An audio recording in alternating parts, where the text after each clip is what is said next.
Welcome to the Moms Makin Dough podcast. I'm your host, Kendra Hewitt, and today's episode is a listener frequently asked question, which is going to be, what are my thoughts on business credit and my strategies for it?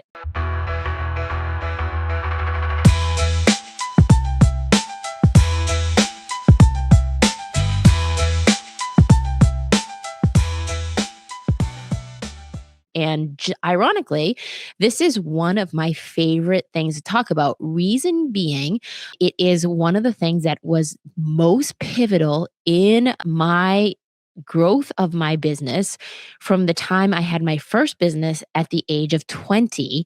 I think that was how old I was when I got my first line of credit. Obviously, there's been a multiple iterations since, but my approach and my strategy with it has drastically changed, including my mindset behind it. And ironically, this is something that comes up often with a lot of the women that I work with or I speak with, even friends and family, because I feel like redefining sometimes and reestablishing your relationship with how you feel about debt is usually a constantly evolving conversation.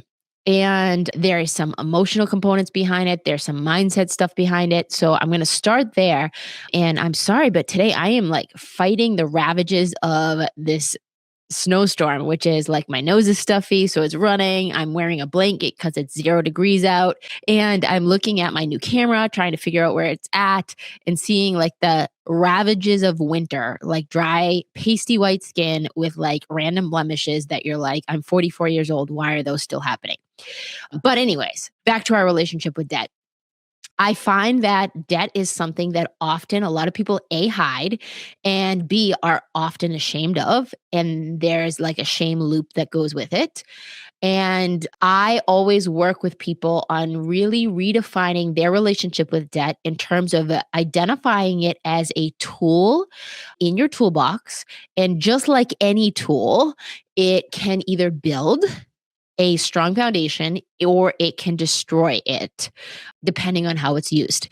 So that's how I like to look at debt, is that just like defining it as a tool. And we're going to do some money mindset shift stuff as we go along, because what I find is most women, especially when it comes to business credit entrepreneurs, like a lot of people are taught debt is bad. And that is true to a certain extent, but it's not the whole truth. There are a lot of people, not so much anymore, I find, that are like, especially when you're starting your business, are cash only. Like they want to do like pay for everything in cash. And while that is a bold and very awesome intention, it at times can be a very limiting one as well. And one that this question came from was actually a conversation I had with one of my coaching clients. And she's at a place in her business where she does need to get some funding to grow to the next level, specifically to buy some equipment to take her to the next level. And when we were talking, I started to identify this loop she was talking about that was, if you get credit, you failed. Like, why can't she just bootstrap this? And it brought me to a conversation I had with my husband last week that was very organic. And we had our what we call our end of year review meeting about our practice, our chiropractic practice wellness center. And then we did what we call our visioneering meeting with our team. And we had gone to church the week before, and it was our church's 15th anniversary.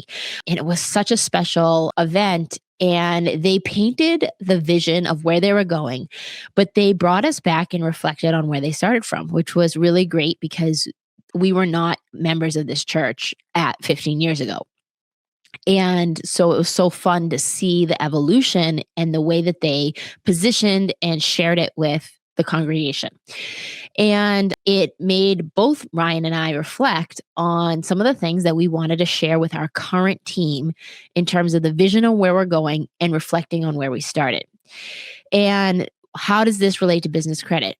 Ryan shared with our team, without me really thinking or prompting it, he shared about how we started our practice, which would be, I'm quite sure, probably impossible to do in this day and age to start a practice with this amount of money. But we started with a loan from my aunt, Denise, who we agreed to take care of for free for life because of it. And we still do.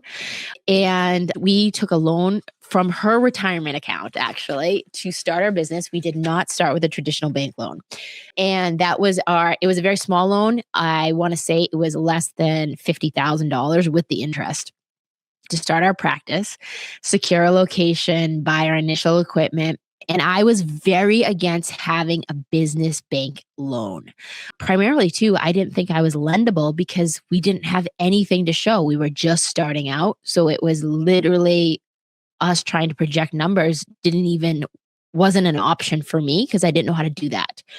And then I remember about 3 months into our practice, I started going through some materials I had from the old days when I had a professional speaking company, and I had this one speaker that used to speak on building business credit. And I went back to him. I'm still friendly with him. And I went through his materials of what we had worked on together, some of the promotion we did to promote his product. And it reminded me about how what I now call a half truth is that one of the premises he taught was that when's the best time to get business credit? And his answer was always when you don't need it. And like I said, while I believe that still to be true and often say that, I always think about it now as it's a half truth, because while that is important to get credit when you don't need it, it's also for some people, myself included, it can be a opportunity where you just have this cash that you want to spend, and it can create impulse purchases. It can create usage without a clear intention, which is what we're going to talk about today. So when I was thinking about coaching this woman, I thought about how the story she had was that business credit means that she failed, meaning like that she couldn't just do it on her own. And I thought back to this day, like I said, when we started our practice 15 years ago, when I decided I was going to apply for a line of credit, which I had done on my own before, but not with Ryan, my husband, for a larger scale practice. And I went to the bank. I built a relationship with this woman banker, which is how I had got my first line of credit. And I couldn't believe it because I didn't have a lot of financial support, but they gave us a $75,000 line of credit. And if I'm being honest, back at that time, that was me asking. I don't even remember filling out an application because I really didn't have any numbers to go off of. Like I said, this was maybe 60 days into the opening of our practice with our bootstrapped loan. And she gave me this line of credit. And then a couple months later, because I had good history, I just randomly requested that it be increased. And they increased this line to $100,000. And that $100,000 loan, we literally borrowed and used to take our practice not only beyond break even, but to profitable.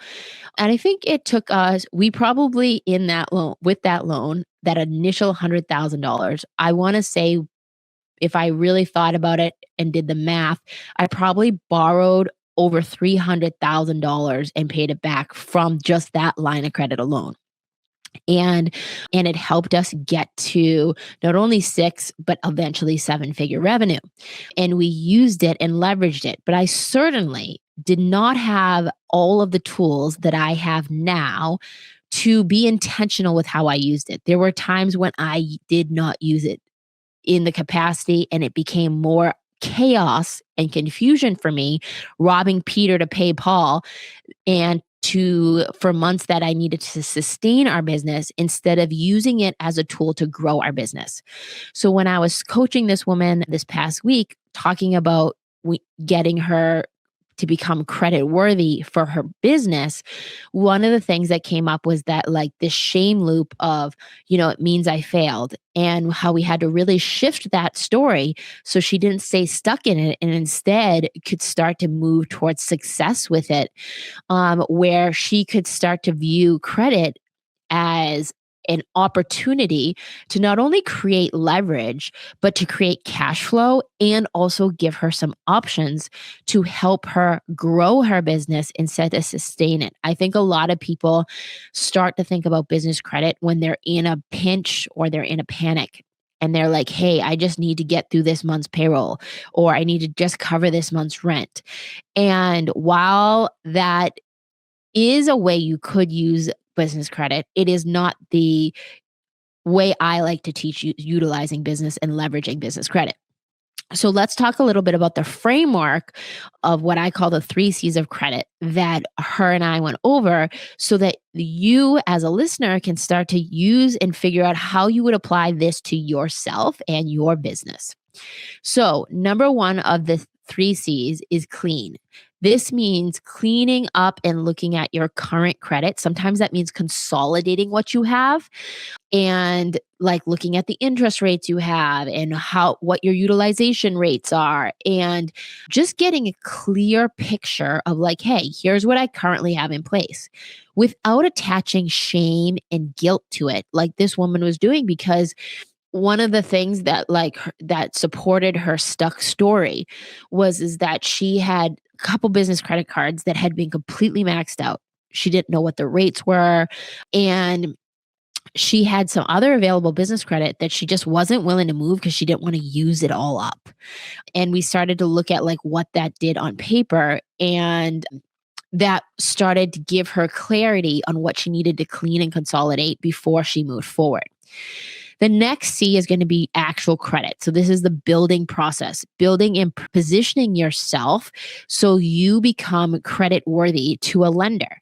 And I like to say positioning part is more of the art. The science is what the real numbers are behind it, because you want to make sure that you're giving people, lenders, a clear idea of what it would be like, an experience would be like lending to you, with sometimes with no history. Just like I was saying, when I first got this line of credit, literally she went off a relationship with me and some very, very conservative projections I had given her from our 2 months in business. And then also the third one is going to be create. And this is going to use credit to create the number one thing that credit should be used for, which is going to be cash flow, not sustainability.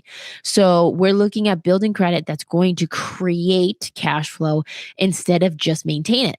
We don't want to be taking credit for covering payroll and just getting by one more month of overhead and all of these things, even though that was a lot of what happened with people that had established credit in COVID.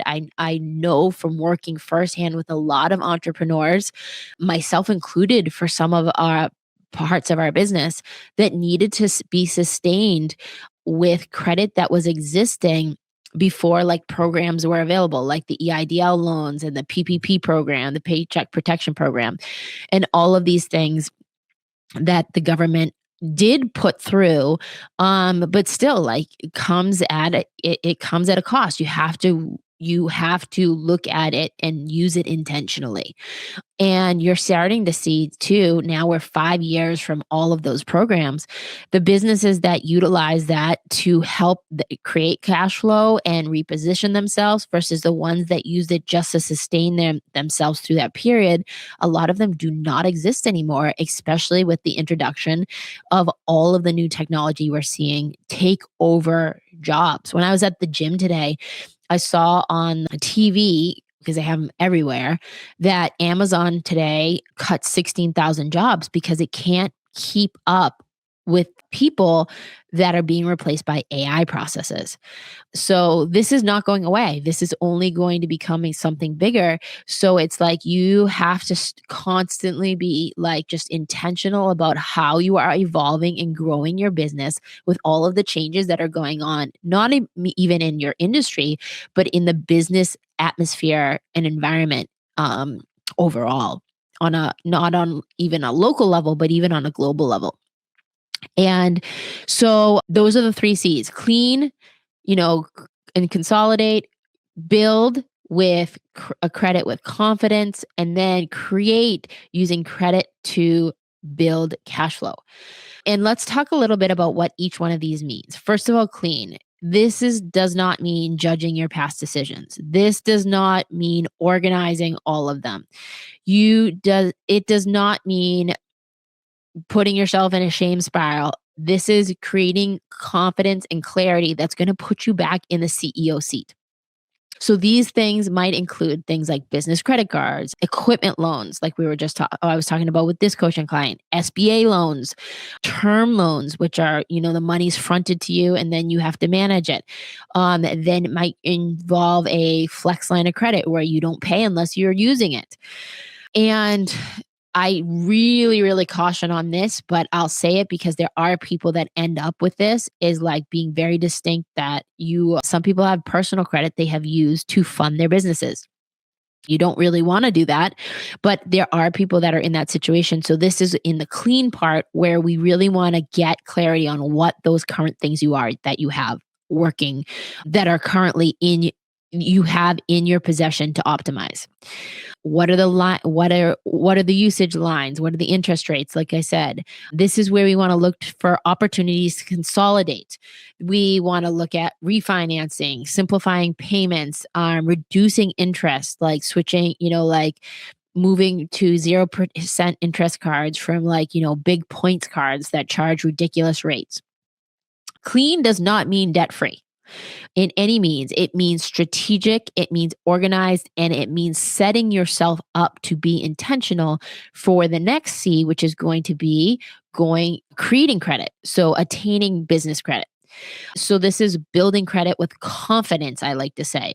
Lenders typically don't like to lend to desperation. They tend to love preparation over the desperation. Now, there are certainly people that will lend to you in desperate times, and there are certainly a bigger price to pay for that. But a better price to pay is always going to be when you are prepared. And this is where positioning comes into play.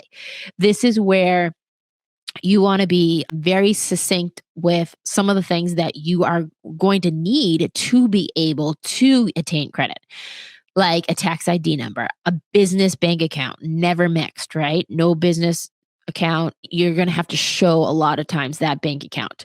This is why I always encourage people to start with the business bank that they bank with.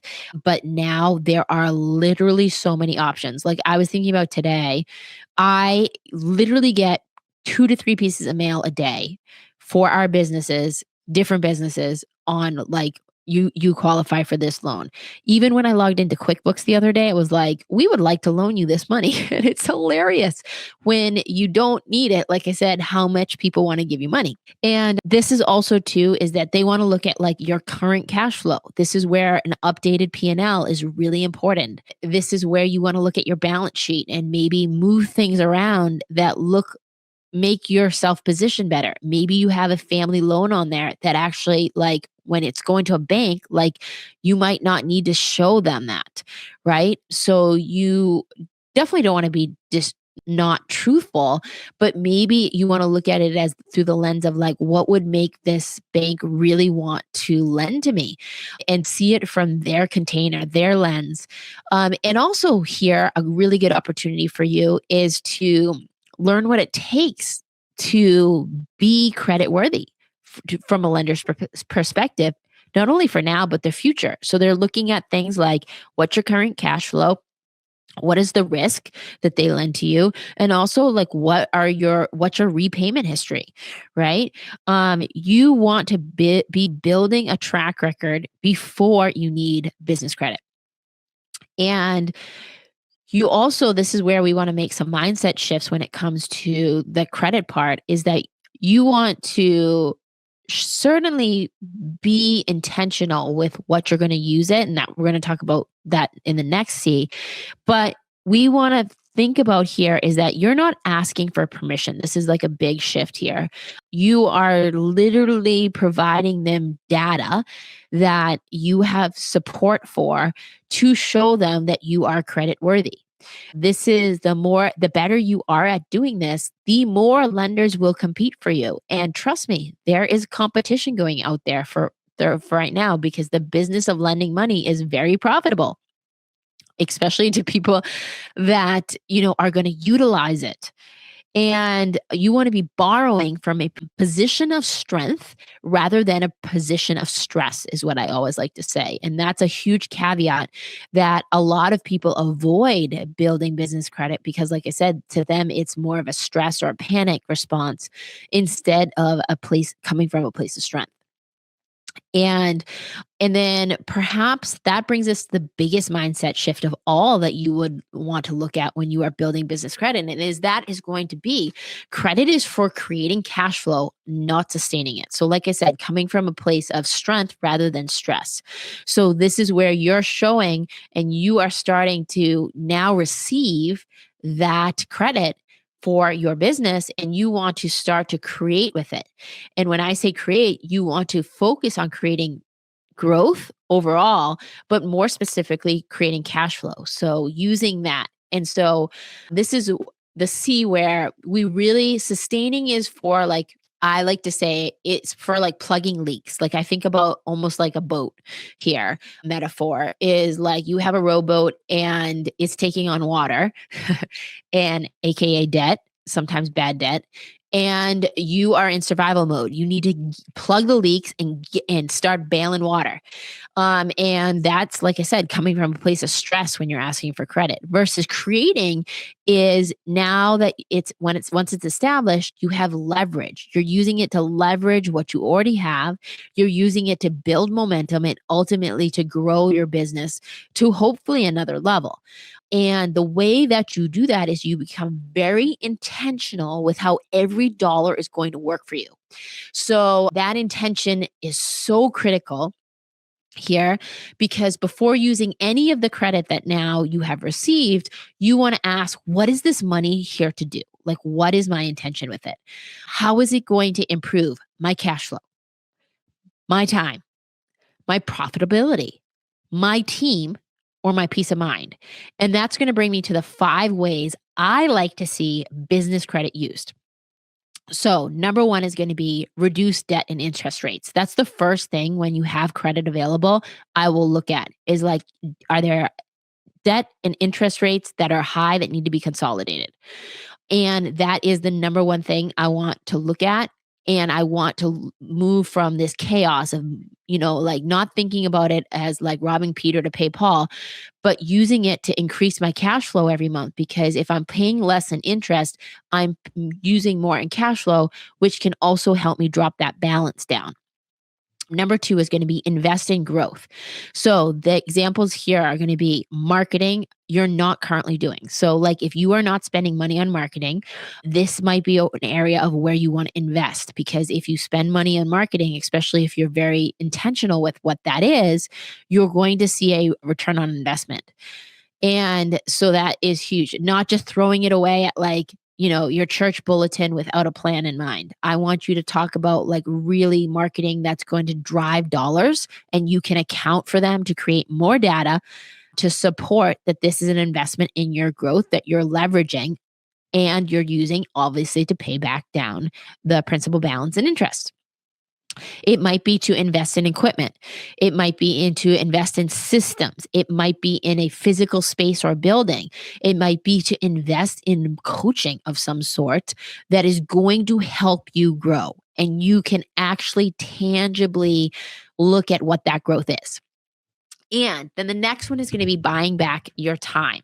So, buying back your time specifically as CEO. So, this is where you are putting yourself in a place where you are buying things that are going to either help you outsource, automate, delegate, or just simply move yourself into highest and best use work. So if you are the person that is really started this business with the vision and you are the visionary of the business, but you're spending time in what we call integrator, where you are managing day-to-day processes and operations, that's not your highest and best use if you are very visual. So this might be buying back your time by automating some of the things that you are doing like for example, like answering phone calls can be automated, answering texts and stuff like that, like having a call system of some sort is a good example here.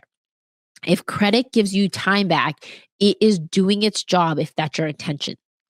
And then the next one I'm going to share brings me to the next one is that part of scaling and buying back your time also leads me to the biggest scaling strategy, which is going to be investing in team members, right? So this is going to be investing in attracting, hiring A players. Maybe it is hiring a HR company that's going to help you vet them and there's a significant investment to do so, but it's going to save you a lot of time. So these two, the buy back your own time, number three, and invest in team, can be overlapping. Maybe it's scaling support. Maybe you don't need in-house support anymore. Maybe you could hire a fractional CEO and let your CFO responsibilities of managing the financials and the tax strategy and all that stuff kind of go by the wayside, because you have the funds to invest in that, which is going to free you up to do your highest and best buy back your time strategy.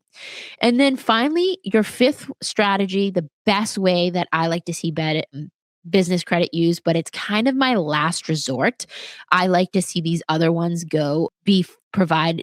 be more intentional first, is going to be creating safety and reserves, or like I like to say, peace of mind.